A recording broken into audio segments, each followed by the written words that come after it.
Hey, everyone. Welcome back to another broadcast of In the Trenches. Today, I sit down with Damon Burton, who is a remarkable figure who nearly 2 decades ago outsmarted a billion-dollar company by outranking their website on Google. This victory was just the beginning for Damon, who went on to author a best-selling SEO book and established SEO National, an international search engine marketing firm that boasts clients like NBA teams and businesses featured in Inc. 5000 and Shark Tank. He's a consummate family man as well, with 3 kids, been together with his wife for 20 years. We might get into that as well. I always value that, and I think that's a fun conversation too. I have kids, and so now, of course, I'm interested in anything parenting or father related. But yeah, so we'll get into that. And I also want to talk about just his journey and some of the stuff, the work he's doing with his agency and how he got there. So Damon, welcome to In the Trenches. Thanks, Tom. I appreciate the opportunity to be on the Attractive Bearded Man podcast. Right. That's what we do. So yeah, let's kick it off. Give me a little bit of this backstory. Like, how'd you get into this in the first place? I always find the entrepreneurial origin story kind of interesting. Yeah, so mine is definitely a story with lots of tangents. So why don't I give you the cliff notes and you can tell me where you want me to dig deeper. Grew up lower middle class, alcoholic stepfather, so I knew computers were not in availability, and so I would take advantage of them at school and just learned really basic things like typing and word processing, which led to me, believe it or not, Shopify and WordPress and ClickFunnels used to not exist about 20 years ago. And so I had to learn everything by hand. And that led to the opportunity to build a car enthusiast website. I used to be big into cars. And as that grew, I said, how do I do better at this? How do I learn web design more? How do I monetize this? And I got into marketing. Ended up building up some clients on the side from that skill set. And the part where we'll probably come back and revisit where the fork in the road arose, where if I choose entrepreneurship or not, was the day job got shut down like a scene out of a movie. They got shut down by the ATF and FTC, guns drawn at the office doors. And I had a choice to either see if that company still existed, go find another job, or bet on my side hustle that I had built up and go all in. So went all in, and here we are 17 years later. Wild. So yeah, dig into that a little bit. I'm curious, what made you go all in and with that? Well, the company got shut down. I was working home. I was working remotely from home, and this other company was in Vegas. The gentleman had gotten into some legal trouble from not the current business initially, but the business before. He had a civil suit, but then years later, the criminal suit caught up. And then when that criminal suit came along, then they started, had a bone to pick and found a reason to shut down the current business. So when you're in the entrepreneurial situation, the way that I calculated, do I take the risk, is really just kind of simple math. Was, okay, my wife and I are newly married. Kids will be in the future at some point. Right now, we don't have kids, so that's, plus on the risk factor. And then we have enough to pay the bills, right? My income would have effectively been cut in half because half my income came from the day job, half came from the side hustle. But then my wife had a job at the time. And so it's like, all right, let's do the math. If we lose 50% of my income, can we still pay the bills, which at the time was just a mortgage and a car payment, right? And so it's like, okay, yeah, we'll be house poor, but that sounds like about as safe as a bet in entrepreneurship land that you're going to get. So I said, all right, let's do it. And by freeing up, the day job was 50% of the income, but it was 80% of my time. So then in freeing up that time, I was able to recoup that income back in just a couple months, because then I could better commit to the clients that I had on the side that were now my full-time clients. Yeah. So it was pretty calculated, I guess you could say. Like, you obviously discerned it, and you made a bet based on kind of all your current situation to decide whether that's the right move or not, or whether it's not actually that risky a move, so to speak. Yeah. I mean, what's the risk? What's the reward, right? The risk is I fail. We go into debt a little, but we're certainly unlikely to be bankrupt. The reward is, the sky's the limit. Yeah. So when you went full time into it, was there a big, like, discernible difference from side hustle to it's your main thing? Yeah. I mean, well, I've always been really attentive to the customer relationship and what that involves. So even though they were on the side, like, they didn't know they were on the side. So I was always very committed to them. At the time, my wife worked in a hospital, and so she would go to work at 4 a.m. And so when you're in your early 20s and have that energy and availability, why not get up early too? So I would get up early and knock out a bunch of the day job stuff, which would leave me a big chunk of the day still available to commit to my side clients. So they knew no different. I think where um, that was able to get dialed in was years later, which I'm sure we'll talk about, SOPs and documenting processes, is really like, okay, how do I take this to the next level, maintaining this quality control at scale as we grow? And part of that quality control is I integrated customer touch points and moments where, like, how do they know that they're being heard? And so I was always attentive to it, but it definitely became more intentional as the company grew. Again, I think there's a good case in point of like why it's maybe useful to start a side hustle. Like, do you look Yeah. back and reflect on that and say, I'm glad I did? It's interesting. No, nobody's asked it in that context. The way that I've always thought about it was, I never like, before I started the agency, I would have never known I was going to start an agency, but I was always pretty confident that I would do something. But I think that's important for early entrepreneurs to kind of relate to. Give yourself the freedom to not know. I think too many of us prematurely commit going, that guy does something cool, or that guy looks like he has a great lifestyle. And then you just jump in and follow that person. And that might not be your cup of tea. And so I never forced myself into a path, but I was always comfortable going, okay, that path feels slightly better. The way that the metaphor I use is kind of dating those phases. So when you're going through dating relationships, you take from each relationship what you like and what you don't like. And then you apply it to the next person that you explore a relationship with. And I feel like I kind of applied that into my career, where it's like, okay, I don't like that path of the career relationship. I do like these other ones. So as the next opportunities arose, it was kind of a qualification of, does this meet the criteria of the next better relationship? Yeah. Interesting. And so did you also, when you transitioned full time, did you find like, was there, in terms of growth, was there significant growth that first couple of years, or was it more like kind of just getting the systems in place and building the foundation? Like, where did your mind shift from when it was, again, side hustle to kind of more full time? Was there much of a shift? Yeah, there was. I actually really like this topic for newer entrepreneurs, because Yeah. kind of like what we were just talking about, is especially with social media, we just see all these highlight reels and it's like, Yeah. aim for $1 billion tomorrow. And so I was always kind of the opposite. And I'll kind of frame it this way. I was asked an interesting question at a mastermind about a year ago. And so I got up and I was talking with other agencies and kind of explaining where I was at. So I was generally ahead of the majority of the group. There were a few that were a little bit further ahead. And so somebody asked me, they said, what took so long? And I knew the answer, but it was an interesting question to hear from somebody else's perspective. And what took so long was, I intentionally took my time. I never wanted to grow at the expense of my sanity. And so the way that my evolution of the agency looked like was, the first year or two, it was just cool to be self-employed.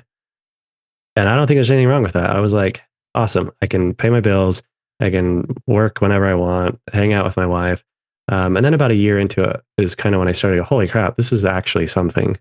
I should probably be a little more intentional about it from a business model. And that's when I started hiring team members. But then for me, it was these phases where I never wanted to go to the next phase until I had resistance. And I didn't want to break through it. I didn't want to plow ahead. So for me, my phases were, cool to be self-employed. Oh, I need to add team members. Then there's a learning curve to team members. Then it was like, oh, I need more team members. Then there's a learning curve to quantities of team members. And then it was, I think I can hit $100,000. Okay, cool. So then you go for 6 figures. And then it's like, well, that wasn't that hard. Let's go for multiple 6 figures. And so then you go for multiple 6 figures. And then as you get to that point, then you start to go, oh crap. And you start to foreshadow what's coming. And that's when I really got into documenting process and SOPs. And that's a whole other topic we can talk about. But that was probably one of the single most valuable things I did was spend some real quality time. I'm talking like a year documenting our processes. And so then I documented that. And then that's when then you can go, oh, okay, now I feel more comfortable delegating, because we can maintain quality control at scale. And so then that's when you go, well, $1 million looks nice. And so then you start going for $1 million. And then you logistically run out of Damon, you. And then you have to go, well, we have a beautiful thing going on. We have a great company culture. We're scaling. How do we reproduce that at a lead level below me, because there's no more of me left? And so then after that, you delegate, and then that's growing pains. You realize that, if you do it right, you should give your team autonomy. But when you give them autonomy, you also lose a little bit of a pulse check. And so then that opens up risk to quality control. And so, there's always there's another level to income. There's another level to managing team. There's always another level. And I always was okay, again, a dating metaphor, just dating each of those phases, going, how do I maximize this relationship? How do I maximize this before I get to the next one and get ahead and everything falls apart? Did you ever worry that things would fall apart? No. I think because I've always been slow and steady and conservative, I still take risks, but they're calculated. I'm not risk adverse, but I'm not in a rush. And I think because of that, there's a natural occurrence of solving your problems because of duration. Like at some point over a slow amount of time, you identify and solve problems as you go. If you're in a rush, then those are fires.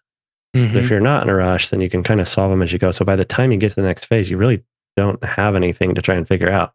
For you, because it was the agency model, it was about replicating yourself or parts of yourself, so to speak. Obviously, I think with any business, when you go from solo to turning into an actual business, like with people and systems and all that, it of course becomes like, how do I augment myself or how do I duplicate myself? Not exactly yourself. That's not the right way to look at it. I think you initially think of it that way. Like, oh, if I just had one more of me. And then I think you quickly realize, and you can tell me if this was your experience too. As soon as you start to hire that way, it's like, that doesn't work. You have to hire for very like specific tasks or very specific, or you hire for certain level of competence in like a certain area, right? Nobody's going to replicate you, but they can do a certain part of the job for you. And so then the challenge there is being able to collate and curate and put together those SOPs, document your processes and put it all on paper, something that you had done intuitively before, right? So is that something that was difficult? What was that process like for you? Hiring's a constant evolution. We're in the middle of some hiring relevant topics right now. Like I just had a meeting with our team leads this morning, and so that one's top of mind. Yeah, and you're right.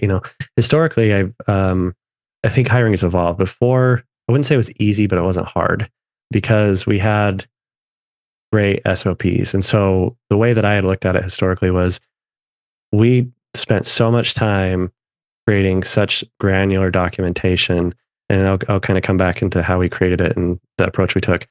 But it was so clear that all I really had to do was hire somebody that could, to your point, had some basic skill level in that category of task.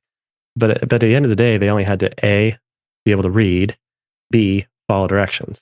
So if they had a general skill set and could read and follow directions, the documentation was so clear they couldn't screw it up. And so that made hiring not hard. But over time, where it becomes tricky is, people take jobs to take a job. I'll answer it this way. When I hire now, we qualify them with two questions. Lots of things, but relevant is two questions. One, the first question is, what are you good at? And so that's the reply that you usually get from that is what they've historically done. But then I ask them, two, what do you enjoy working on? And I will hire based on the second, even if they're not qualified. Because if you can position somebody where they have an opportunity to grow and do something that they're passionate about, they're going to do better at it eventually, and they're going to stay long-term at it. So I focused on putting people where they can find the most enjoyment in contributing to the productivity of the company. Yeah. Who was your first hire? Was it like an assistant of some sort? No, it was a designer. He's still with us. Cool. Because when I first started the agency, the side hustle was design. And where I pivoted to SEO was I had a design client that said, what do you know about Google? And I said, I know enough that I think I can help you, but I don't know enough that I morally feel comfortable charging you. But I also don't want to work for free. So how do we solve this problem? So what I offered to them was I will work for free until we hit these goals. And if we hit these goals, then you owe me retroactively and we start a retainer. So the client it was a win-win. They got some free work and it either didn't work out or it did, and then they were monetizing. And so we hit those goals in 2 or 3 months. And then I was able to take that same offer to another design client who they had referred each other. So I could go, hey, client number 2, client number 1, here's what we just did. Do you want to do the same thing? And so we hit those goals with them as well. And then at that point, I already knew I didn't want to have an agency that offered everything. And so at that point I said, let's focus on SEO and see if SEO pans out to be the thing. And here we are. How many years were you doing design before you went to SEO? The agency itself was exclusively designed for 18 months, then started to transition for about a year. And then I had a history of a couple of years prior to self-employment of doing design as well. So when you were doing that transitioning, as you described it, what was that due to? Was that because of clients' demand, or not demands, but like requests, like, hey, can you help with this or that? Was it by drilling in and finding out with the clients that you had, existing clients, that what they needed more of? Was it like kind of like going deeper into that well? Is that why you started to branch out from design? No, it was two things. One was not wanting to offer everything. So I didn't want to add on design and SEO and PPC and email and all those other things. Right. And so it was wanting to find clarity in a specific product. And then because of that clarity, I wanted to, commit to focusing on whatever the clarified item was. And then the way that it grew was, which will kind of segue into, how the agency grew in general, is that started to pick up because of the clarity. And then because of the relationships and the conversations I would have, then it became more obvious when I could present that as an opportunity. And then I also started to pursue it as an opportunity. I'll give you a fun story. It was around Christmas time. My wife and I were shopping for, Christmas gifts for the kids. And while we're at the mall, how seasonally they put up kiosks and temporary things. And so they had these really cute women's aprons. And my wife, she wanted one of those aprons, and we were in a hurry because of shopping. And so I said, I'll come back next week. So I come back next week, Christmas is over and the kiosks are gone. And so I'm thinking, well, I know search engines, I can find them online. So I get online and I spend days looking for this very specific brand. And I couldn't find them for the life of me. Well, a couple weeks later, they ended up buying a news segment on local TV. And so I saw them on TV and I remembered that's who it was. So I got on their website, bought the product. And then in the checkout, there's a comments field. And I told them the story. I said, hey, I saw you, a month or two ago. You had a kiosk, went back, kiosk was gone, found you on the news, buying now. I couldn't find you online. If you ever want some help with that, that's what I'm starting an agency around. Let me know. The owner, who was a startup agency, a startup company, the owner saw it, reached out to me. They ended up being kind of local. They're about 2 hours away. And so they said, why don't you come down? Let's talk. So I went down, gave them free advice. That was the end of it for a while. A couple months later, they reached out and said, I think we want to do SEO. So we took those guys from 80,000 a year online to however many millions, and they ended up being acquired within like 2-3 years of us doing their SEO. That one gentleman went on to build and sell 5 businesses in 10 years. Who do you think he called every time? And who do you think he referred to every single one of his partners as he grew his network? And there was a time and period, so him and I are still good friends. There was a time and period where he referred 25% of every single client I had for a good 2 or 3 year run. Yep. I've had those clients too. It's funny looking back on it. I've kind of moved away from the agency thing, but it was similar case where it's like I didn't do any effective marketing at all. It was almost purely referrals. And then you get some great people who you work with and they refer, it's the 80-20 principle. They refer the majority. But I find myself in a similar situation. So it's just like, it's a good position to be in. But I think the point to bring home from that is that just being in a space and doing a good job, it's an underrated marketing channel, You're right. Well, especially because the highlight reel that we see today and instant gratification, whether it's social media or paid ads. I mean, every major account that I have, from NBA teams, professional sports franchises. Some people will be familiar with Amar, who owns the world's tallest building, the Burj Khalifa. Russell Brunson. Any major account that we have, you could have not done an ad, sent a postcard to get in the door for that conversation. And every single one of them came from referrals, credibility, and reputation. Yep. 100%. So let's talk about some of this other journey. I want to segue a little bit and tell me a little bit about what you're doing now. So we zoom to the future. Um, Mm. so now you've built it to it's a 7-figure business. How many people do you have? I guess you could say employees or contractors, whatever. Just kind of the number you have working right now for you. Yeah, we got about 50, half are Okay. in the States, half are in the Philippines. As far as what the future looks like, I hired a COO about 2 years ago. Okay. Now that he's got some time under his belt and familiar with the machine that we have going on, I feel more comfortable about passing the entirety of the responsibility to him. And so where I'm most cost effective and is most personally rewarding is things like this, right? Networking, communication, dialogue. And so I do tons of free webinars in other people's groups. I do tons of free presentations. And a lot of times, people of influence or status or industry expertise, they do those things very strategic and they do it to monetize. And that's there's nothing wrong with that. But I've always just done it because it's personally rewarding and increases the credibility and the reputation, which then indirectly brings leads. Yep. And that's where, because I have the most personal reward for that and it comes back to the agency, that's where I can best maximize my time. And so I've been focusing on getting out of the day-to-day. The team does 95% of the day-to-day, but that last 5% is still a ton. And so it's getting out of the last little bits of that and then focusing on, so we talked about haven't done any ads, lead gen, things like that. And so over the last 2 years of having a COO, I've been getting those ducks in a row. So when it's time to push that button, now I can focus spending my time in that forward-facing thought leadership position and then drive traffic through paid acquisitions. When did you know it was the right time to hire a COO? And like, what was your revenue level at that point where it's like, oh yeah, we should do this? Because I again, Mm-hmm. when I ask that question, I think to myself, like, for bigger hires like that, what's the right time, right? Yeah. Where do you got to be at to start making those kind of critical C-level hires, so to speak? Well, for me, it was, we were probably around 1.5 million a year. Okay. And then, I didn't want to screw it up, right? I mean, that's a very important role. And you can hire somebody that you think is decent. And what I've learned in the wrong hires is it takes about 3 times longer to clean up based on how long they were in their tenure. So, I mean, a 1-year screw up is a 3-year cleanup. Yeah, it's And true.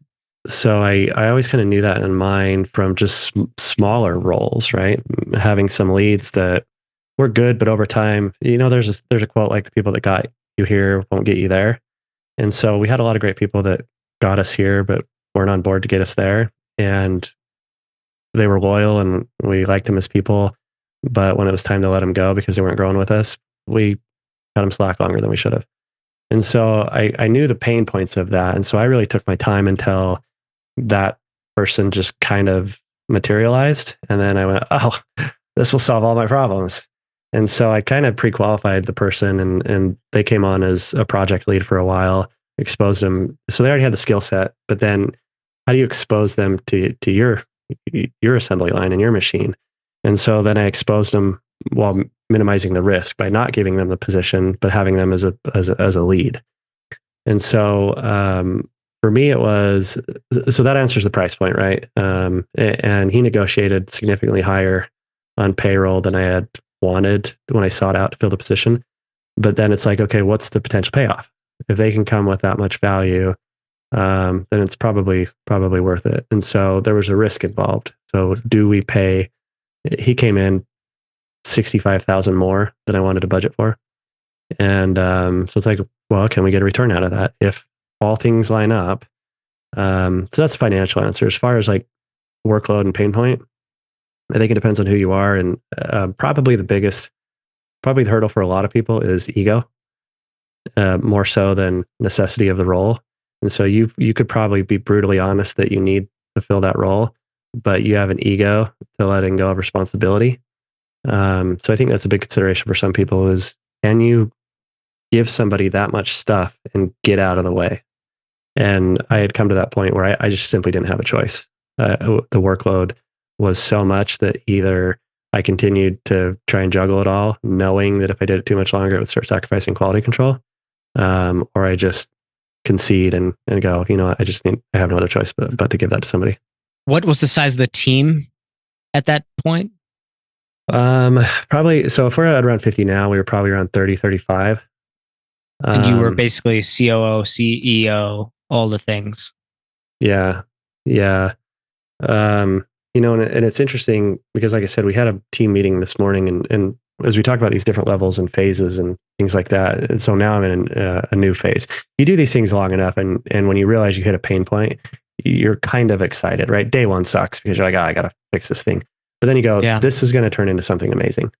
And so like we're in one of those moments now where when we went from 30, 35 to 50, that head count was because I gave autonomy to the team to bring on more people. And the majority of those people were on the Filipino side, on the production side. So anything that's quality control or content based is on the US side. Now, when you give your team autonomy, you should do it wholeheartedly and trusting, which I did. But what I didn't realize, which comes with that, is when you give somebody autonomy to delegate, that means they have autonomy also to delegate. And those people have autonomy also to delegate. And so out of the 15 to 20 people we added, we probably needed 5. And so now I'm having to go, all right, guys, I'm starting to see some pain points here. We're getting a little bloat. And I can't really blame them. But now I have to go in and go, all right, from a little more seasoned perspective, here's how I would have done it. Now I see why you did it.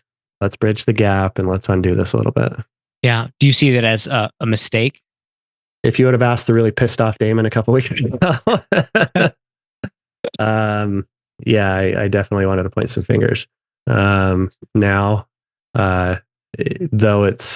though we have some cleanup to do, and it's nothing major, right? As the owner of the business, you always over exaggerate things, but because it's your baby, right? Nobody's going to care about it as much as you do.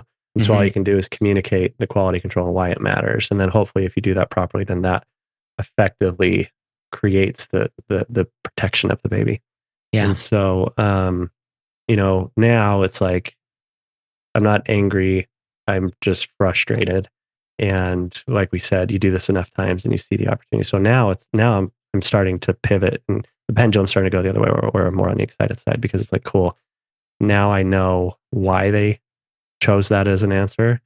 And so there's a gap in documentation that I can now fix and prevent this moving forward. And now I know why they chose answer A instead of answer B. Now I can educate them on, sometimes they don't know the dominoes that follow the domino that they pushed over. And so now it's an opportunity for me to go, okay, here's these other things that you weren't wrong, but you also weren't aware of the impact of these other things.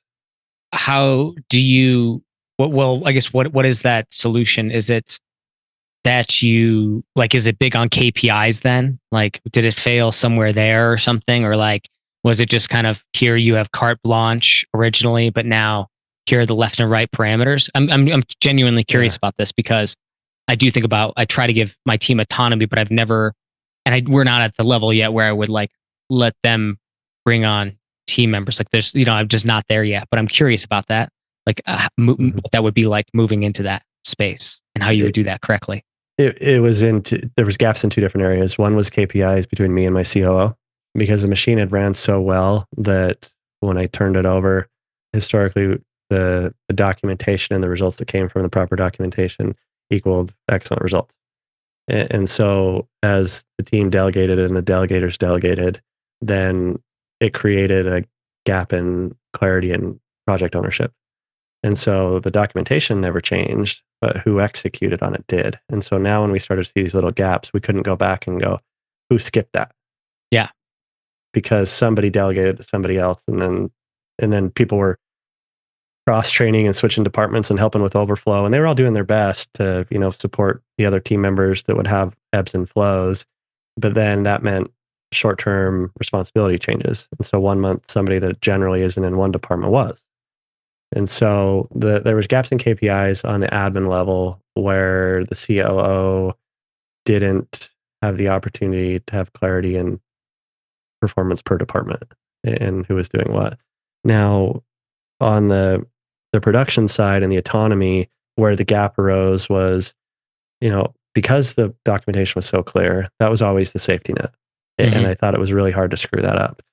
But then when delegators delegate to delegators, then what happens is they can point them in the direction of the documentation.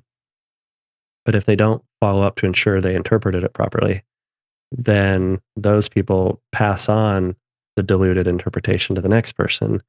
Then it exposed an opportunity to ensure quality control. So now we go back and we go, all right, HR, we have to have these revised documentation where it's, the team still has autonomy to delegate, but it is the lead's responsibility to have a minimum 30-day follow-up to ensure that they absolutely understand with clarity what they are now doing. So then at every level, anytime it gets redelegated, there has to be a minimum 30-day follow-up. And I don't remember the exact verbiage, but we basically said you have to have such confidence in what has now been delegated that you have absolute clarity that if it fails, it was either your fault because you didn't properly communicate it, or it's a lack of skill set and we need to replace the person. So no matter what, there's never a time where you can't tell me which of those two it was. Yep. Oh, interesting. Yeah. Yeah. It reminds me of, like, I think it's an old army saying, but probably sometime in the past before then was another saying, but it was, you have to inspect what you expect. And it's like, yeah, that includes, like, there's got to be like SOPs around QA, QC, and quality control and all that stuff. And even at a leadership level of inspecting that which is delegated, which is hard, right? In its own way. Well, yeah, you're doing 2 times the work, and that's annoying. Yeah. But it's at the the risk or reputation and results of the reoccurring model. Yeah, that's very cool. So now, are you guys using AI at all right now? Very little. We will, but not in the scope of which most people probably expect an SEO agency. So my mind goes to 2 places on this topic. One is what I usually talk about when people ask me about how AI is going to influence SEO, and largely on the content side. I have a lot to comment on that. Where my head is, because of the topic we just covered about cleaning up the team, is more on production, not on content, and more on the research side. So, like, on the research side, it's if you're familiar with SEO, right? There's a lot that goes into it, and then all of the fulfillment models can really be simplified to 3 scopes. And so the first scope is, how good or bad is your website built? Simple things like, does it load quickly? Is it mobile friendly? Second thing is content. You can only show up on Google for what Google can read. Do you communicate your value propositions? Do you communicate why you're an authority in your industry? And then third is external credibility. Reviews. Do other people talk about you? Do they link to you? And so when we talk about these 3 buckets, most of your visibility comes from the latter 2, content credibility. But that's only going to be effective if you have a solid structure. And so the structure is like the foundation of your house. You knock it out once. When you're done, you build everything else on top of it. So where we're going to lean into AI is not on the content side, and we can probably go into that maybe next, but more on the research and production side, because it's such an important part of the foundation that we want to cast a broad net and pull everything in and then QC everything. So, like, our goal is ultimately to make the client money, and how do we increase the return on investment in a shorter amount of time? And so we can use tools to go, what are people already asking search engines? Where does this customer live online? What are their pain points? We're using it more for research, but we're using it very intentionally, not at all in content production. So on that front, I guess you're saying that a lot of agencies that are using it for content production, you're doing it more on, like, what, say, keywords and things like that, or certain, like where is it useful for you, or where do you see utility in it? Yeah, you can simplify it to keywords. So mostly it's, where's the money for the customer? Where's the demand? And who's the persona? And what are their pain points? Now, once we establish those, then, and you fix the structure of the site, then the majority of SEO is a giant content machine. Now, the problem with a lot of agencies is AI is attractive. It's can reduce your time. That doesn't necessarily mean it increases the quality of the output, though. And so it's making mediocre marketers lazy, and it's very few people are amplifying it properly, smartly, with quality control. And so the problem that you run into is this quality content over quantity. And Google's played this game before. So if any of you are familiar with, there was an algorithm update 14 years ago called Google Panda.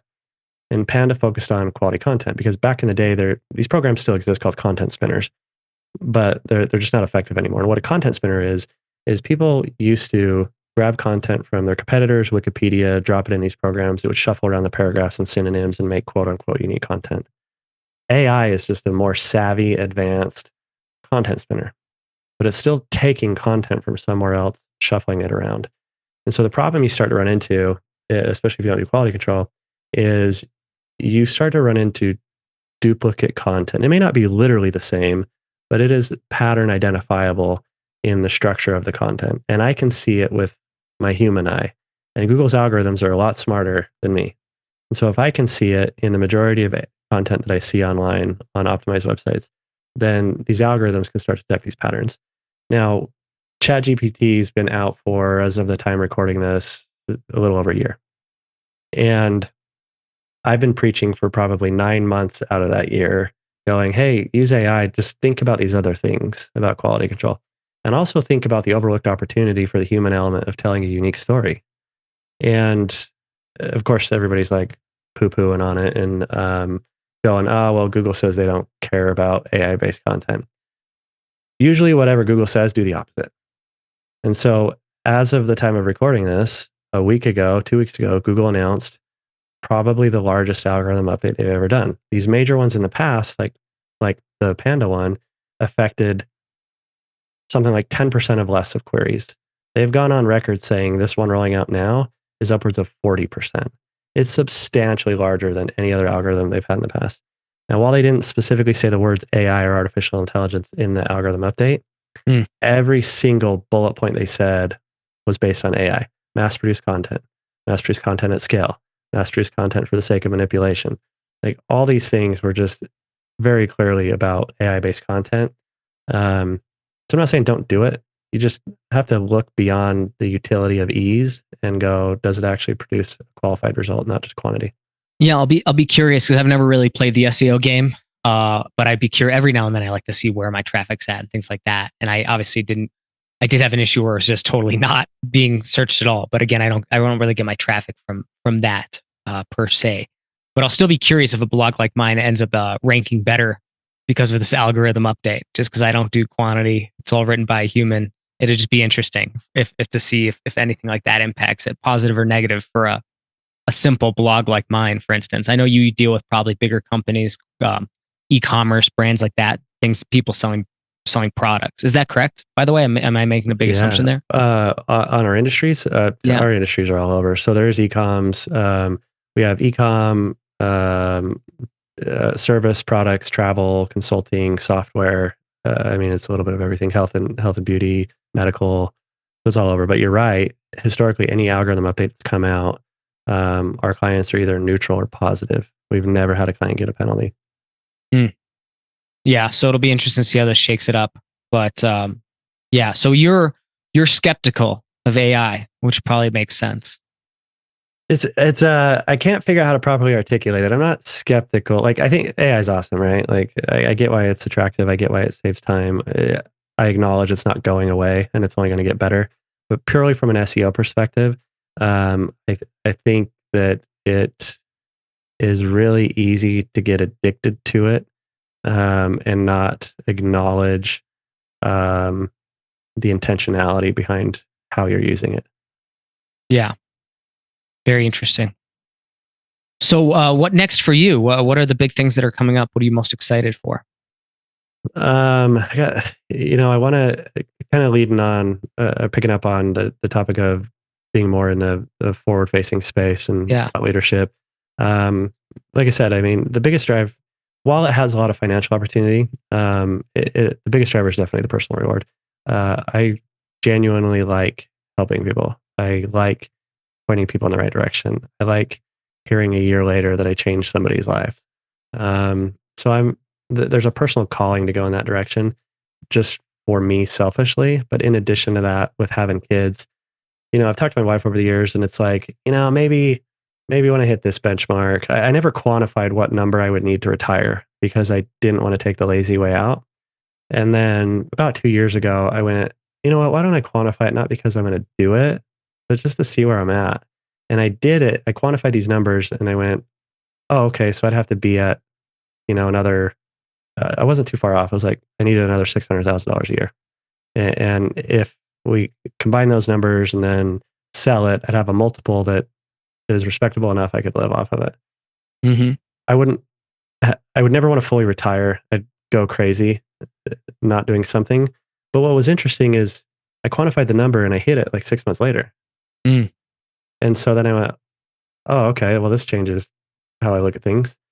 And it didn't make me any more eager to retire or anything. But having kids, I've always prioritized availability. Right, I've canceled speaking engagements when I found out they had a soccer game. I'll have flights to Mexico where I'm doing a mastermind for 3 days, and I'll go for one day. I'll fly to Mexico for one night and come back, not to miss my kids' stuff. So because I give you that context because I'm very present in my kids' lives, it doesn't mean I can't do more. And so, I have a finite window with my kids. And so now it's like, well, what if I only worked while they were at school and they never knew I had a job? And so I've daydreamed and floated that and just kind of said it in passing to my wife. But actually, just a couple of days ago, I said, you know what? I think I'm just going to do that.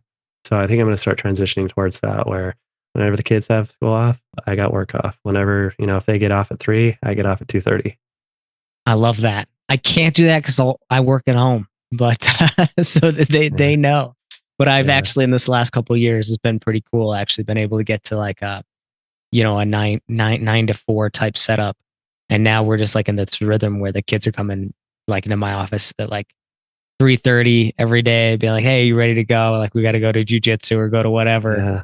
And it's been pretty cool. You can't argue with the freedom and the flexibility. Like if you get your stuff set up right. I didn't do that for the first few years, that's for sure. But it's nice to be able to do it now. Yeah. Yeah. I mean, it's good to, I think I've learned the most from what other people have done wrong. Right. And so like growing up with the issues that in the household I grew up in, it's like, how do I avoid that when I become an adult and a parent? Yeah. And that's finance. And so the opposite of financial instability is financial stability. The opposite of domestic violence is, being in a loving relationship. And so I was able to kind of forecast that with my kids before I had kids and go, okay, this is how I need to structure things before I have kids. Yeah, for sure. Very cool.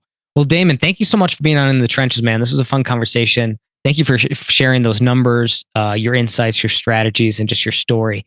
Where can people reach out to find you and connect with you? Yeah, thanks, Tom. It's been fun. Really simple, damonburton.com. If you want to learn more about SEO, I got a free book there. No upsell. Like I said, I just like helping people get down on it right away. And you can figure out how to contact me if you want to chat more.